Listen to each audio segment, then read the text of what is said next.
नमस्कार, संसद टीवी के कल्चरल राउंड अप इंद्रधनुषी संस्कृति में आपका स्वागत है। मैं हूं प्रियमरा।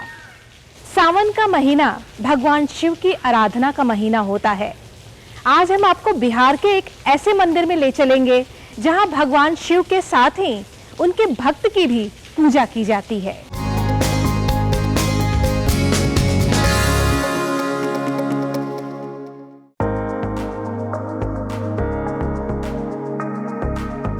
बिहार के समस्तीपुर में स्थित है विद्यापति धाम। इस धाम की विशेषता है कि यहाँ महाकवि विद्यापति अपने आराध्य महादेव के साथ स्थापित है। सावन के पवित्र माह में यहाँ भक्तजनों की भीड़ लगी रहती है। यहाँ भगवान शिव और भक्त कवि विद्यापति की पूजा एक साथ होती है, जो इसे अन्य मंदिरों से अलग बनाती है। ऐसी मान्यता है कि एक बार जो यहाँ सच्चे मन से याचना कर ले, भोलेनाथ उसकी मन्नत जरूर पूरी करते हैं। भगवान शिव का यह मंदिर हजारों लाखों श्रद्धालुओं की आस्था का प्रतीक है। इस मंदिर में दर्शन से सारी मनोकामनाएं पूरी होती हैं। यह स्थल भक्त और भगवान के मिलन स्थल के रूप में भी प्रसिद्ध है। एक कथा के अनुसार भगवान शिव विद्यापति के यहाँ सेवक उगना के रूप में काम करते थे। जब विद्यापति को यह पता चला तो उन्होंने उनसे क्षमा मांगी। उगना महादेव ने यह बात किसी को नहीं बताने की शर्त पर उनके साथ रहना स्वीकार किया।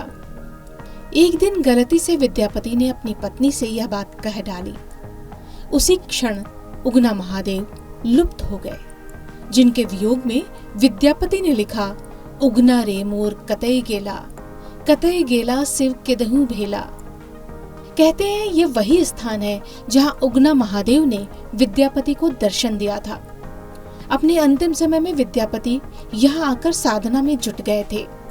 मान्यता है कि उनकी साधना से प्रसन्न होकर माँ गंगा अपनी धारा बदलकर यहाँ आई थी और विद्यापति को साथ ले गईं। उगन जो है विराट रूप शंकर भगवान का रूप धारण किए हैं और दिखला दिए कि देखो हम शंकर हैं, हम तुम्हारे भक्ति भाव से प्रसन्न होकर कैलाश छोड़ के हम तुम्हारे शरण में आए थे। यही हमारा अति है उद्देश्य है, देख लो हम शंकर हैं। उसी समय विद्यापति जी उनके चरण पर गिर गए कि हम जिनको चाकरी कराते हैं उगना को, वो तो महादेव है और हम इसमें तो अच्छी फंस गए हैं। उसी समय कहा, उगन तुम उठो, विद्यापति जी उठो, तुम मालिक हो और हम नौकर हैं। ये भेद खुल ना पाए, अगर भेद खुल जाएगा तो हम तुम्हारा साथ छोड़ देंगे। पत्नी उनको पूछा कि जाओ रे उगन, थोड़ा जलावन लेकर काट के ले आओ। तो आया बाहर, उगन खेलने लगे, विद्यापति जी अपने से जलावन फाड़ने लगे। उगन को लेट हो गया। विद्यापति पत्नी उनका देखने के लिए आया बाहर में कि मालिक जलावन चिर रहा है और उगन खेल रहा है। उसी समय लुक्का लेकर जो है, चूल्हा वाला लुक्का लेकर उगन को मारने के लिए दौगे। उसी समय जो है विद्यापति जी से मुँह से बात निकल गया, खुल गया कि हाँ आप क्या कर रहे हैं, साक्षात शंकर के ऊपर निर्मम प्रहार।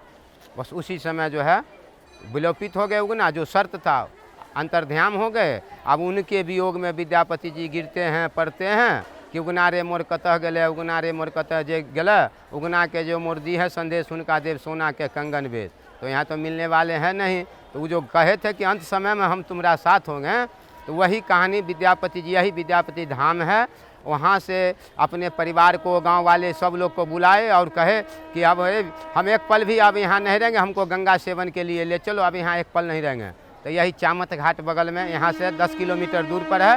तो यहीं गाय चरवाहे लोग से विद्यापति जी का बहंगी आया, गांव लोग, समाज लोग सब साथ में आया था।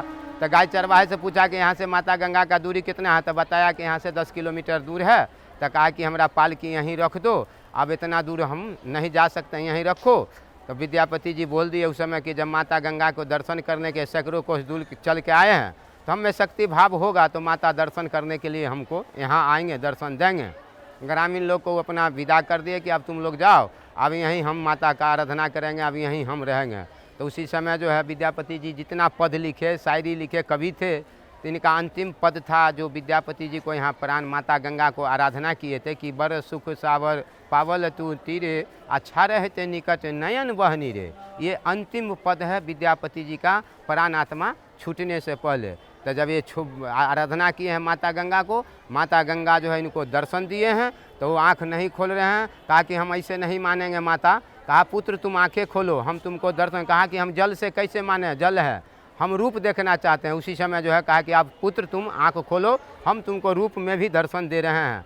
तो उसी समय आँख खोले हैं, माता गंगा इनको दर्शन दिए हैं। तब उसी समय जो यहाँ माता गंगा का मिलन भी है, विद्यापति शंकर भगवान और माता दर्शन दिए हैं। गंगा माता दर्शन देने के बाद कहा अब हमें दर्शन हो गए माता, अब हमें कुछ नहीं चाहिए। उसी जगह पर, इसी जगह पर जो है विद्यापति जी का प्राणात्मा अपने शरीर से अग्नि प्रज्वलित हुआ है। उसी समय माता गंगा इनको सब धोते उते हुए जल से ही इनको लेके अपना चले गए। उसी समय जो शर्त था उगना महादेव का, जो हम अंत समय में साथ हो जाएंगे, तो उसी के बगल में एक शिवलिंग रूप में जो महादेव हैं वही उगना रूप भोलेनाथ, उनको बगल में आपरूपी निकले हैं, जो ये भक्त और भगवान से विद्यापति धाम जाना जाता है। समस्तीपुर जिला के दलसिंह सराय से 8 किलोमीटर दक्षिण तथा बेगूसराय जिले के बछवाड़ा प्रखंड से 8 किलोमीटर पश्चिम अवस्थित यह तीर्थ स्थल पक्की सड़कों और रेल मार्ग से जुड़ा हुआ है। इस मंदिर को लेकर अनेक मान्यता है। कहते हैं ब्रिटिश काल में इस क्षेत्र में रेलवे लाइन बिछाई जा रही थी। डिजाइन के मुताबिक रेलवे लाइन इस जगह से गुजर रही थी। रेलवे इंजीनियरों और कर्मचारियों ने शिवलिंग और विद्यापति समाधि लिंग को हटाने की कोशिश की, लेकिन वे सफल नहीं हुए। फिर रेलवे अधिकारियों ने अपनी योजना में संशोधन किया और उन्होंने मंदिर के लिए जमीन दे दी। मंदिर के आसपास बहुत बड़ी आबादी नहीं है। छोटा सा बाजार है जहां जरूरत का सामान मिल जाता है। बड़ी खरीदारी के लिए लोग दलसिंह सराय जाते हैं। दलसिंह सराय विद्यापति नगर का अनुमंडल है। मंदिर में श्रद्धालुओं के लिए अच्छी व्यवस्था है। सावन के महीने में यहाँ 1 महीने तक श्रावणी मेला चलता है। इस दौरान श्रद्धालु पास के झमटिया से गंगा जल लेकर पैदल ही इस मंदिर तक आते हैं और बाबा पर जलाभिषेक करते हैं। मंदिर की दीवारों पर मंदिर के उद्गम, यहाँ के शिवलिंग मिलने की कहानी उकेरी गई है। विद्यापति धाम मंदिर में सालों भर पूजा अर्चना, विवाह संस्कार, उपनयन, मुंडन आदि चलता रहता है। आसपास के क्षेत्र में इस मंदिर की प्रसिद्धि मनोकामना लिंग के रूप में भी है।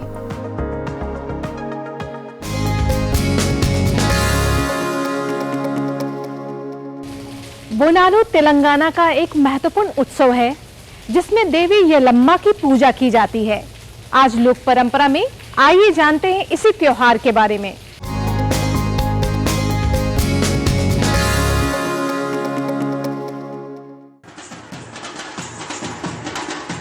बोनालू तेलंगाना क्षेत्र में मनाया जाने वाला त्योहार है। इसे आमतौर पर आषाढ़ मास के दौरान मनाया जाता है। हैदराबाद के ऐतिहासिक गोलकोंडा किले में स्थित जगदम्बा महाकाली मंदिर से बोनालू महोत्सव की शुरुआत होती है। त्योहार के पहले और आखिरी दिन देवी यलम्मा के लिए विशेष पूजा की जाती है। कहते हैं 19वीं शताब्दी में प्लेग महामारी से मुक्ति के लिए यह परंपरा शुरू हुई थी। यह त्योहार मन्नतें पूरी होने के बाद देवी को धन्यवाद देने के लिए मनाया जाता है।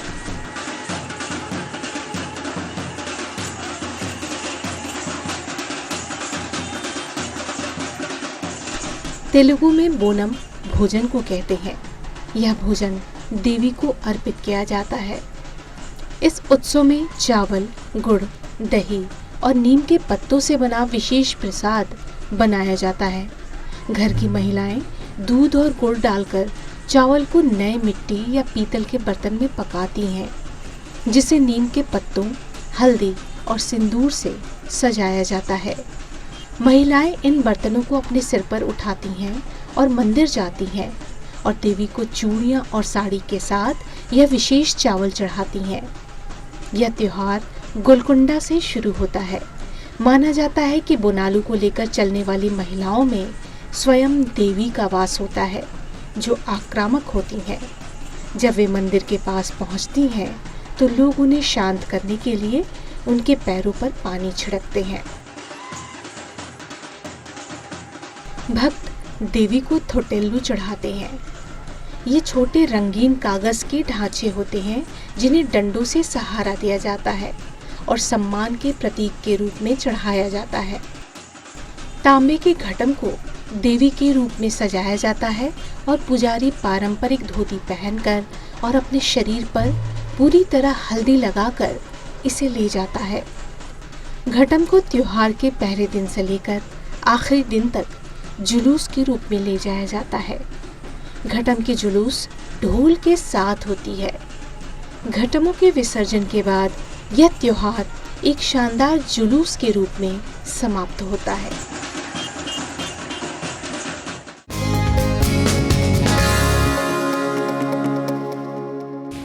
सनसेट टीवी के कल्चरल राउंड अप इंद्रधनुषी संस्कृति में आज सिर्फ इतना ही। अंत में हम आपको छोड़े जा रहे हैं मराठा मिलिट्री लैंडस्केप पर आधारित इस रिपोर्ट के साथ। नमस्कार।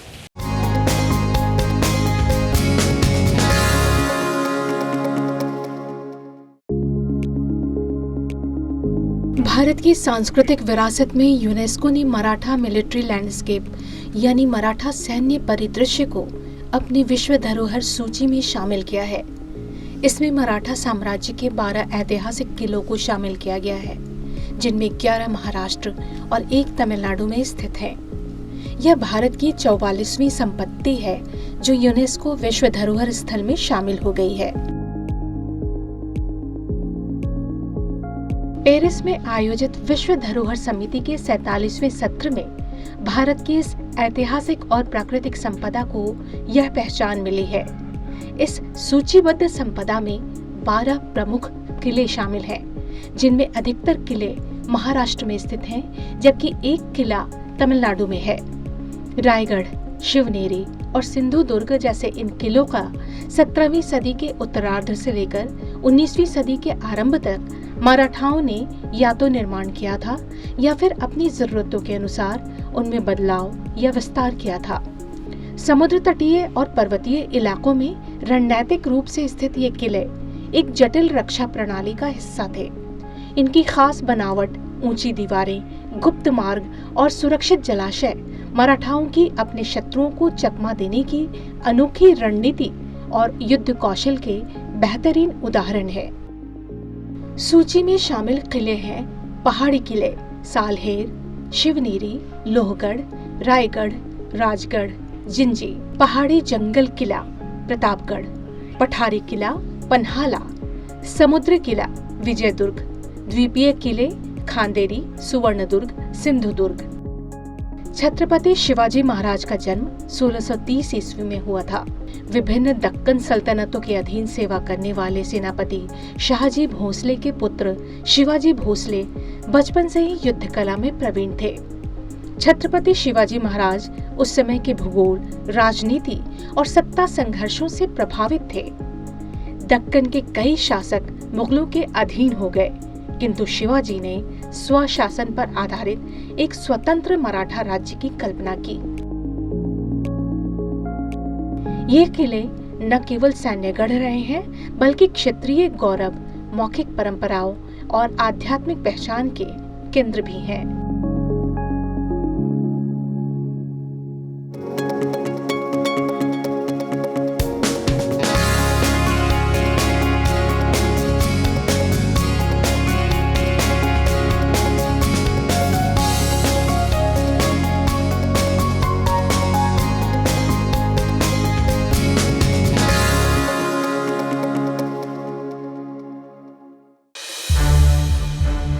सनसेट टीवी के और भी प्रोग्राम्स देखने के लिए सब्सक्राइब करें हमारा YouTube चैनल और हाँ, इन्हें लाइक और शेयर करना ना भूलें।